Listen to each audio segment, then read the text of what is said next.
It was yet another familiar, frustrating loss for your Minnesota Twins on Friday night. How did this happen? Let's talk about it. This is Locked On Twins. You are Locked On Twins, your daily Minnesota Twins podcast, part of the Locked On Podcast Network, your team every day.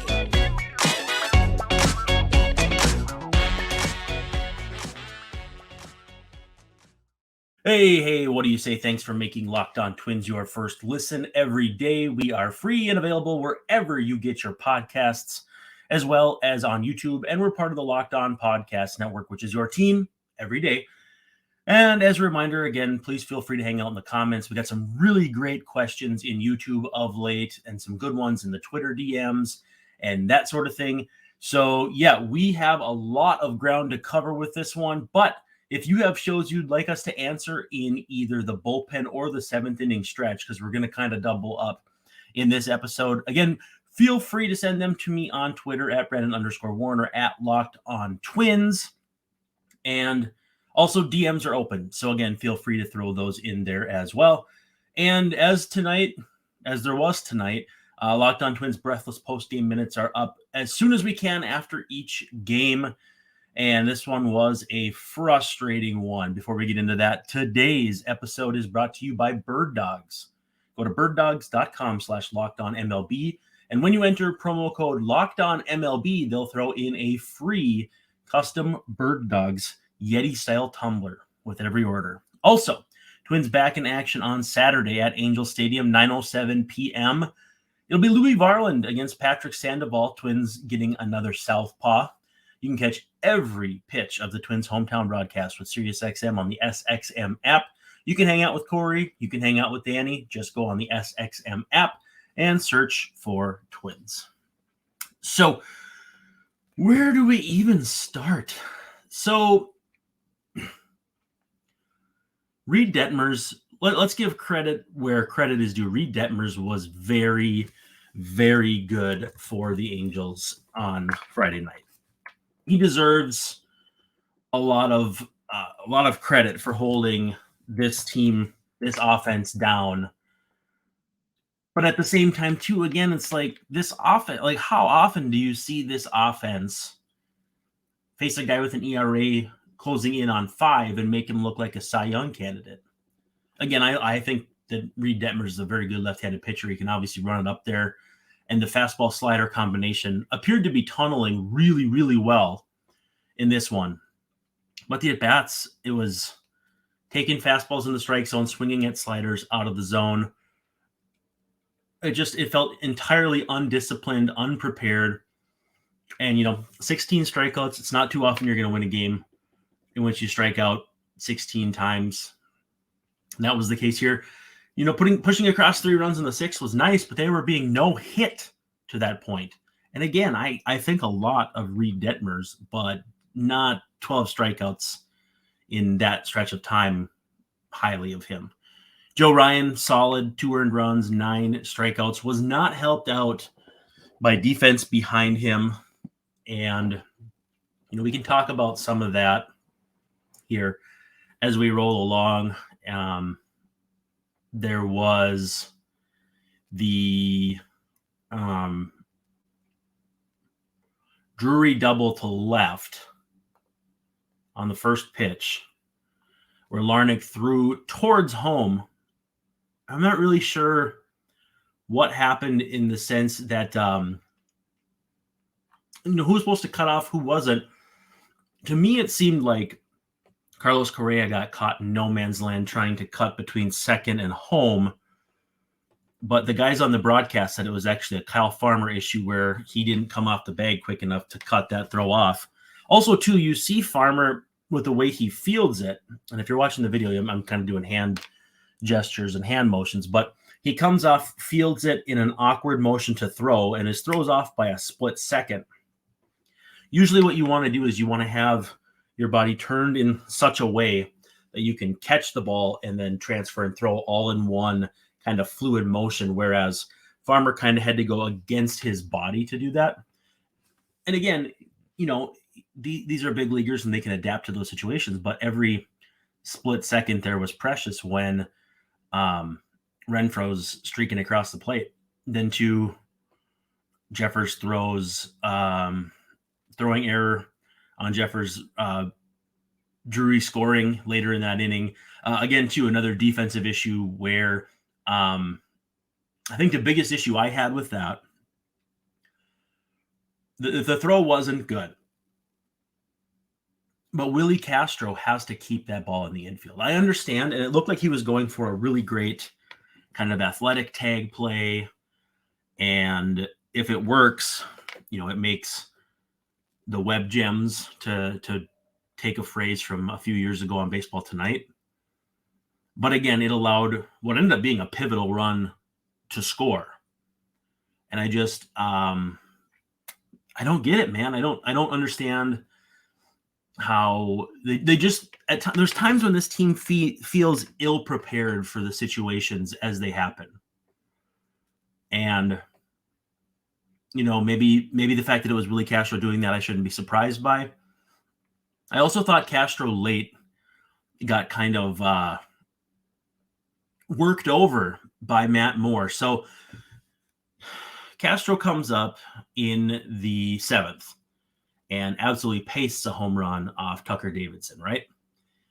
Same situation against a lefty in the 8th.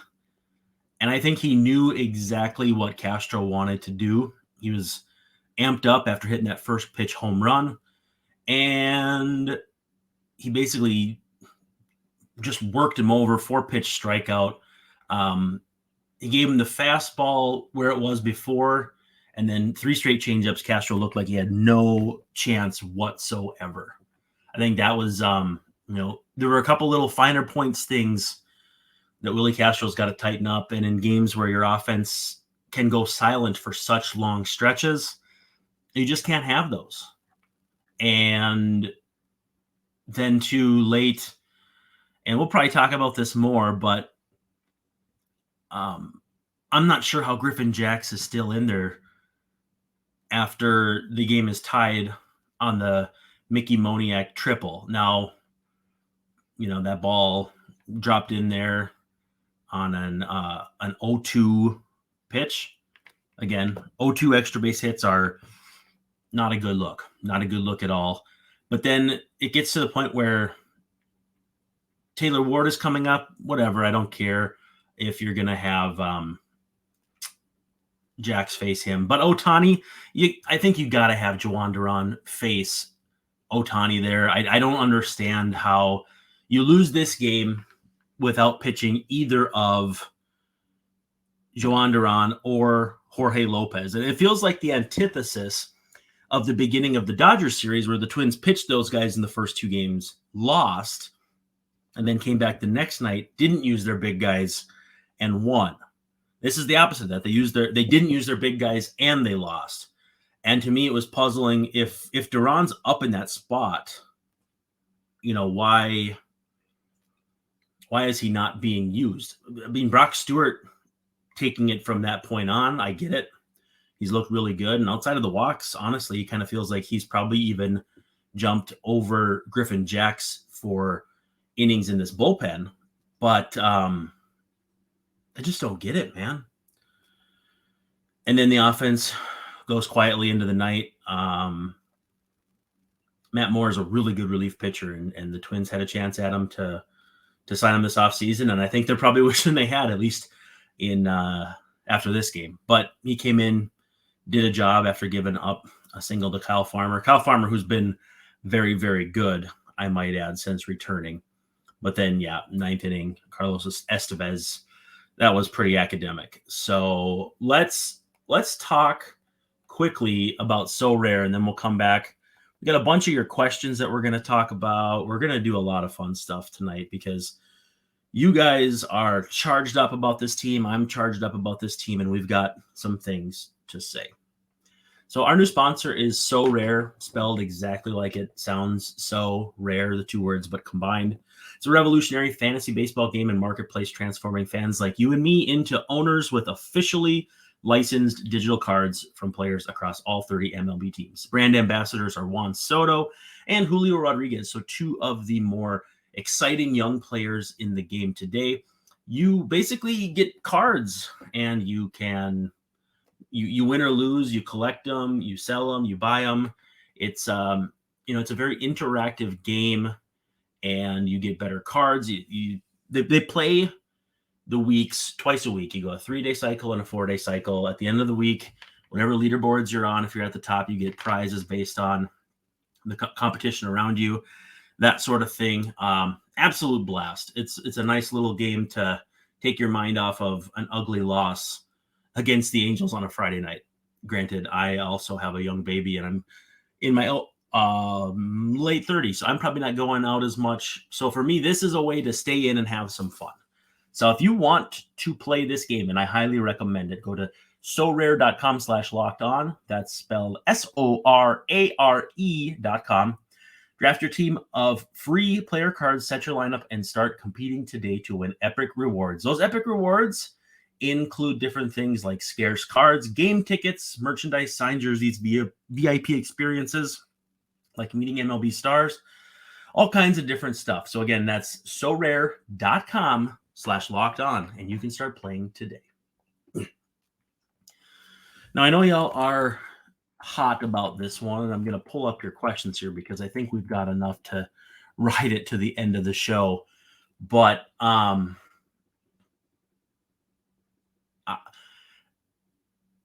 so I'm almost at a loss for words, because what's even more frustrating about this is that the Twins, they're not only playing in a bad division, like they have the opportunity to put distance between themselves and 4 other teams that I do not believe for a second are any good. The Twins are 2.5 games up on the Tigers and have an 87 run difference in run differential. Twins are plus 41. Tigers are minus 46. I cannot overemphasize how big of a difference that is.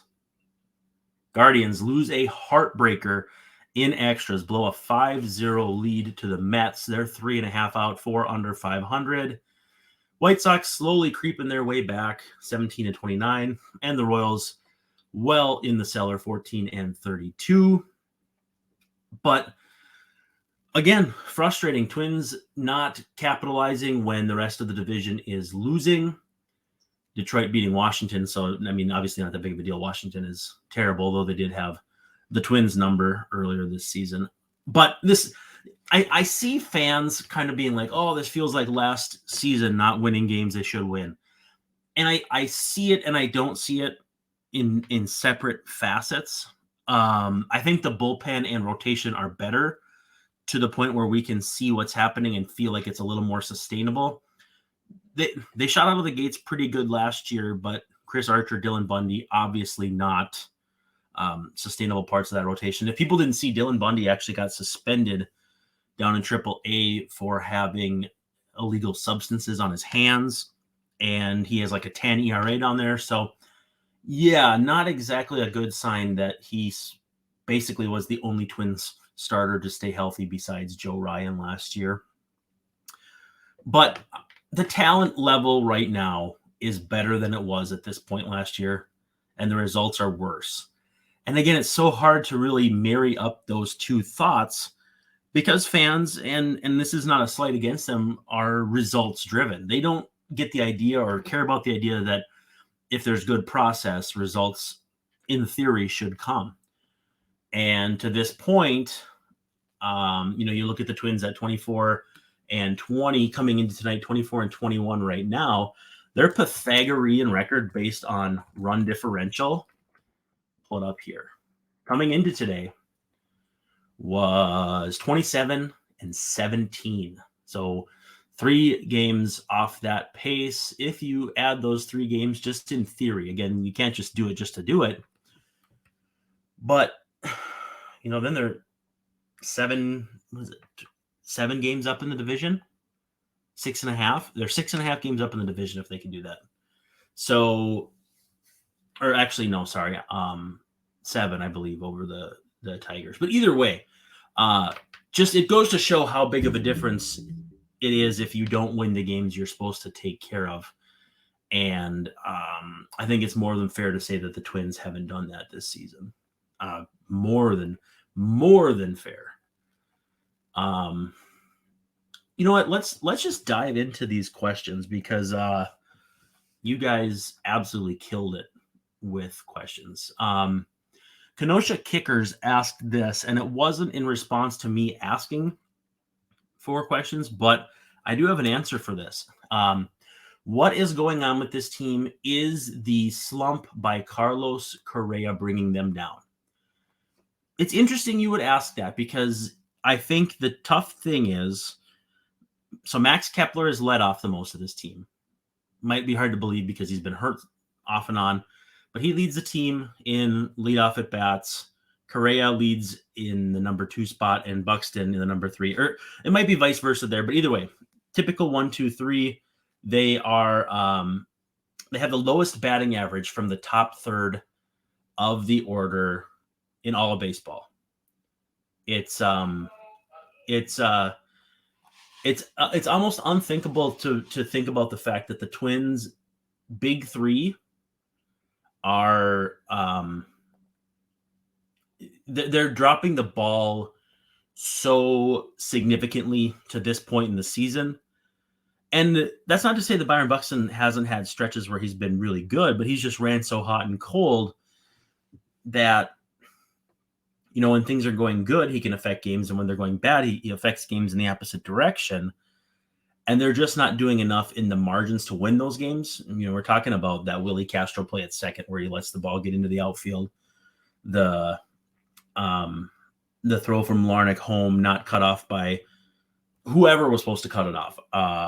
Not cut off as efficiently as possible, which should have been a very easy out if it was even a modestly well-executed relay. It was a very poorly executed relay, and they still almost got him. So Max Kepler has not been that great overall. So when you factor all that in, it's not hard to see why the Twins' top third of the lineup is one of the worst in baseball this year, even though when you look at it from a Twins standpoint, it almost feels like that should be where a lot of the offensive production is concentrated because of the talent of the guys up there.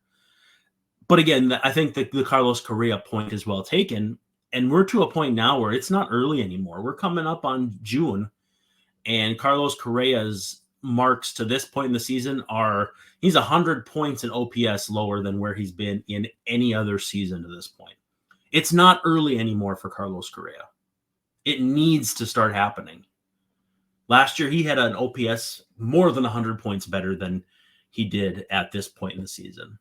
It's not early anymore. Buxton can be streaky. He's going to be streaky. The Twins cannot, though, have this version of Carlos Correa all season long. Doesn't mean they can't win the division without him being at peak performance. But again, that's not the rousing endorsement that you want, because this is a team that should win the division running away based on talent. Anthony wants to know, do you think Griffin Jax needs to start throwing heaters inside to right-handed hitters? They're all sitting on a sweeper. They know it's coming and seem to be ready to sit on it. I mean, it's pretty hard to argue against the fact that a guy shouldn't rely heavily, easy for me to say, on one pitch. And at the same time, too, though, people are, they're really down on Jax because, oh my gosh, update on his ERA, it's up to 5.59, 2.63 FIP. And again, I know people don't want to hear, what are his secondary stats? What matters there is that he has induced some weak contact. He has had some bad luck to this point in batted ball luck. But at the same time, I think there's something to be said for, mixing in a few more fastballs here or there, because it is a good fastball. It's a firm 96 mile an hour fastball on average, touching 97, touching 98. And I don't think he's relying on it enough as is. So I agree with Anthony's point that even just a little more would be a really good idea.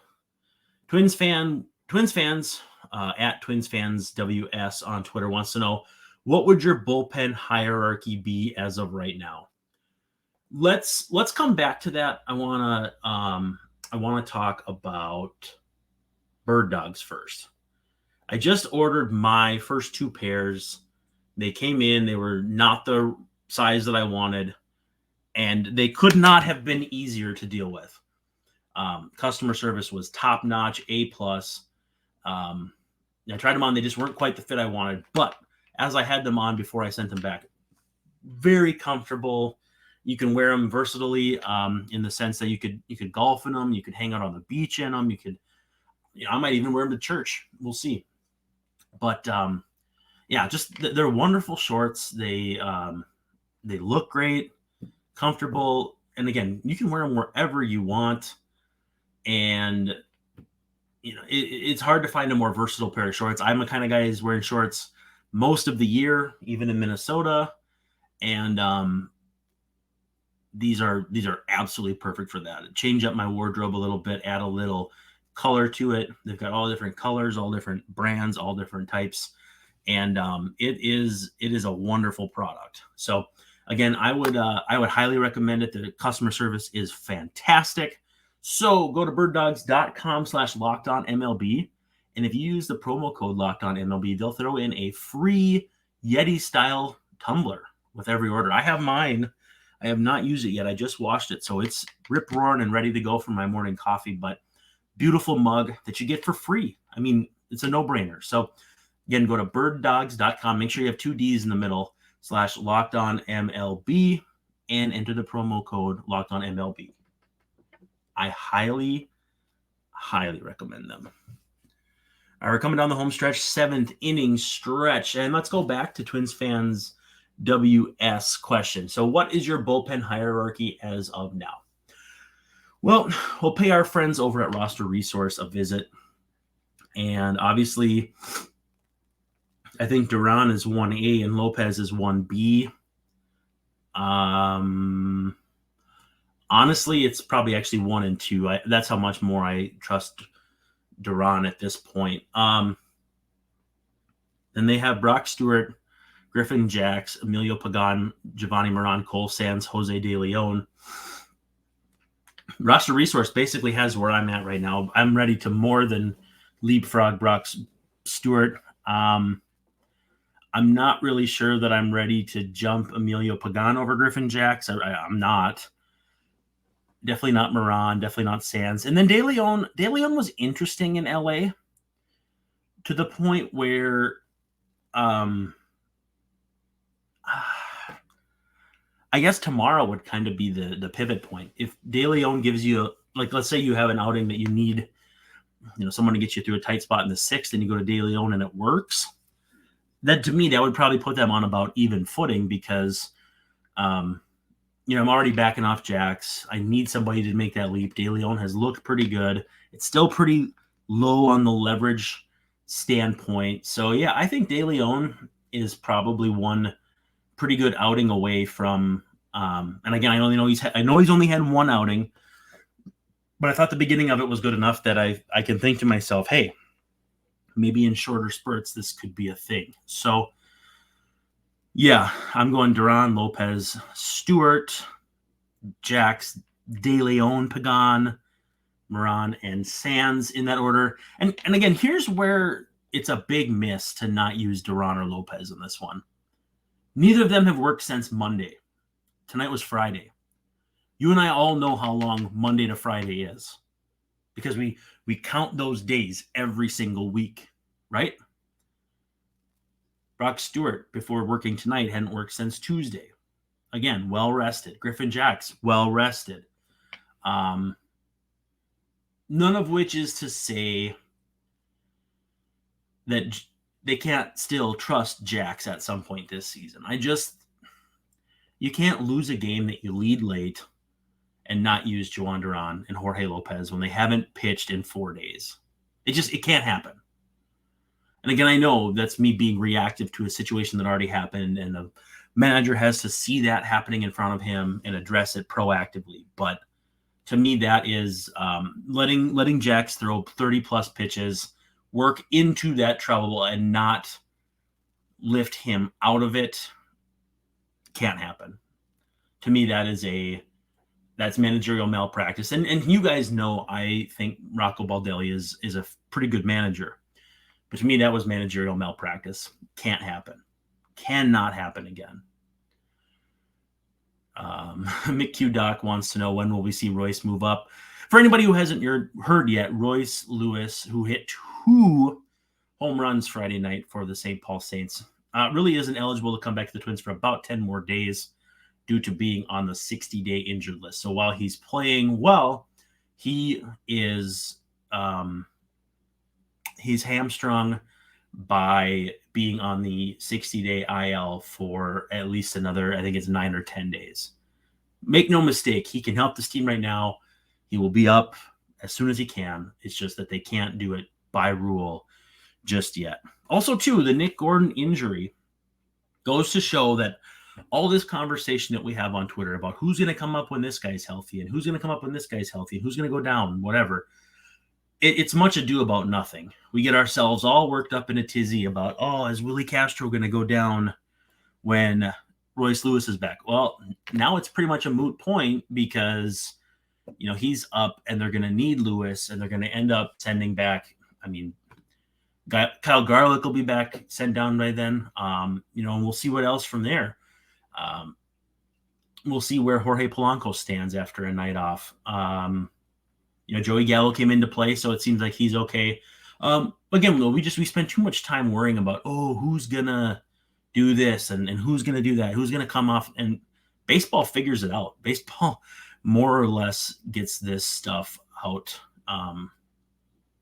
It all comes out in the wash. Also, too, back to the bullpen question, Caleb Thielbar sounds like he's getting closer to coming back. So that, too, will help the bullpen get a little deeper in front of or in behind Jax and Lopez. So, yeah, I think the bullpen is still in transition and there's going to be some fluidity to it. But at this point, I think, they desperately need Thielbar back sooner rather than later.